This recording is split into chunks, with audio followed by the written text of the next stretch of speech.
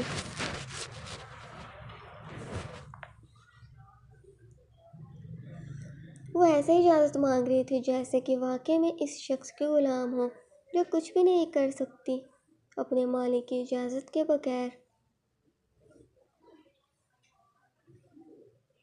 سنم کے یوں منت زدہ انداز کو سنے ارحم نے اپنی آنکھوں کو کھول لیا اور چونکتا اس کی طرف دیکھے۔ نہیں، تم کہیں نہیں جا سکتی۔ نہ جانے کیوں پہلی مرتبہ وہ اپنے لفظ کو کاٹتا بولا تھا، لیکن پھر بھی اس نے صاف صاف سنم کو منع کر دیا کہ وہ کہیں پر بھی نہیں جا سکتی۔ وہ اسے اجازت ہرگز نہیں دے گا اسے کہیں پر بھی جانے کی۔ آج کے لیے اتنا ہی۔ چینل کو سبسکرائب کریں، ویڈیو کو لائک کرنا